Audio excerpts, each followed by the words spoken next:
और डीग से बड़ी खबर आ रही है, जहां जीएसटी फ्रॉड के बड़े मामले का पर्दाफाश हुआ है। जीएसटी फ्रॉड करने वाली 31 फर्जी फर्मों का पंजीयन रद्द कर दिया गया।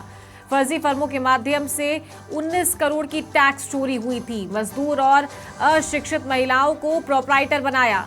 जिला सहायक कर नियुक्त विद्या सागर शर्मा ने ये कार्रवाई की है।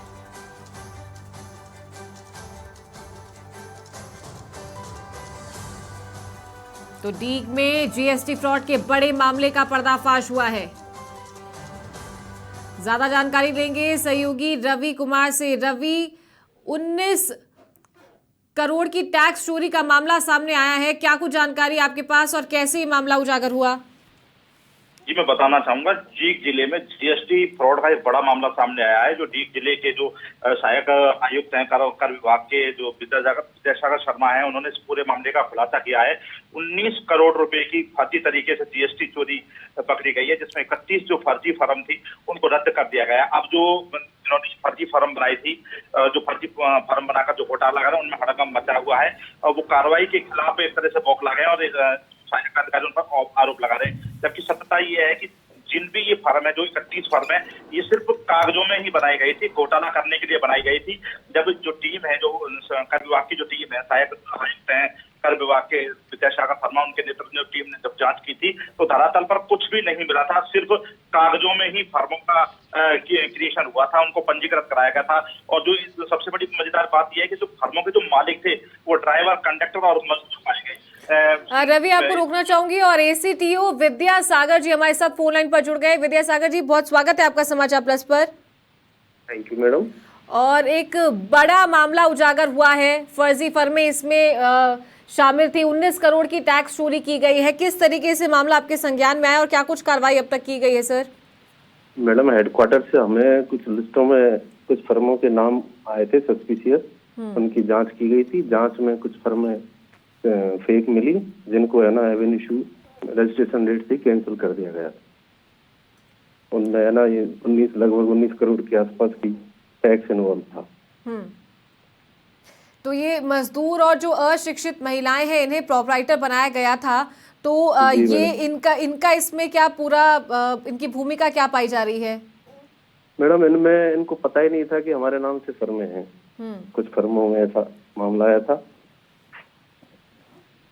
तो ये उनके कोई रिलेटिव भी इसके अंदर पाए गए हैं या फिर जो काम करते थे, जो कंपनी के अंदर जो लेबर्स हैं, उन्हीं में से किसी का नाम है इसमें? कोई ड्राइवर था, जांच करने पे पता चला वो यहाँ रहता ही नहीं था, ड्राइवर ही करता था। कोई अनपढ़ महिला थी, उसको भी नहीं पता था।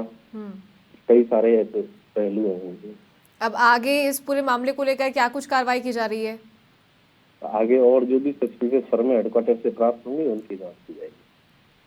ठीक है, बहुत शुक्रिया आपका विद्यासागर जी हमारे साथ जुड़ने के लिए। तो ये थे एसीटीओ डीग विद्यासागर शर्मा, फोन लाइन पर हमारे साथ जुड़े थे। और सहयोगी रवि लगातार हमारे साथ फोन लाइन पर जुड़े हुए हैं। रवि, क्या कुछ कह रहे थे आप? अपनी बात पूरी कीजिए। बिल्कुल बता रहा था, जिस तरह से विद्यासागर शर्मा जी ने बताया कि जिस तरह से इन फर्मों का जो 31 जो फर्म है जिनका रजिस्ट्रेशन रद्द किया गया है, ये फर्जी तरीके से क्रिएट की गई थी। जो ड्राइवर हैं, कंडक्टर हैं, जो मजदूर हैं, उनके नाम से उनके आधार कार्ड लगाकर ये फर्मों को क्रिएट किया गया था। विद्यासागर शर्मा जी से हमारी बात हुई तो उन्होंने बताया कि कई तो ऐसे मामले मिले हैं कि ट्रक खरीदे गए थे, ड्राइवर और कंडक्टरों के नाम ट्रक खरीदे गए थे, जिनका धरातल पर कोई लेना देना नहीं मिला। और जब उनकी लोकेशन ट्रेस की गई तो वो ट्रक तमिलनाडु और मद्रास में चलते हुए पाए गए, जबकि उनका पता यहाँ का था, राजस्थान के कामारपानी का। तो इस तरह से पूरे जो जीएसटी चोरी है इसको अंजाम दिया गया। दूसरा, उन्होंने बताया कि जो दुकानों को किराए पे लिया जाता था, किराए पे लेके जो ड्राइवर, कंडक्टर या मजदूर थे, जो इनके लिंक में होते, जो इनके पास काम करते थे, उनके आधार कार्ड लगाकर उनका किराया नामा तैयार कर फर्जी फर्में बनाई जाती थी और जो जीएसटी उसकी चोरी की जाती थी। दूसरी बात ये होता है कि असल में कुछ भी नहीं मिला है जांच में, बिल्कुल सारा का सारा फ्रॉड मिला है। कागजों में ही करोड़ों रुपए का व्यापार चलता हुआ पाया गया है। और उसमें जो इन्होंने दिखाया है, बिजली है, गिट्टी है, बजरी है, बटुमिन्स है और ट्रांसपोर्टर सर्विस की जो फर्जी खरीद फरोख्त दिखाकर इस पूरे घोटाले को अंजाम दिया गया है। फिलहाल 31 जो फर्म है उनका जो रजिस्ट्रेशन रद्द किया गया है। 19 करोड़ रुपए की लगभग जीएसटी चोरी का मामला जो पर्दाफाश हुआ है, इसके चलते हुए जो इस घोटाले से जुड़े हुए हैं, जो ये संगठित गिरोह है जो पूरे इस तरह की फर्जी फर्मों को बनाकर घोटाले को अंजाम दे रहा था, उनमें भड़कम मचा हुआ है और एक तरह से वो बौखला गए। जी ठीक है रवि, शुक्रिया आपका ये जानकारी देने के लिए।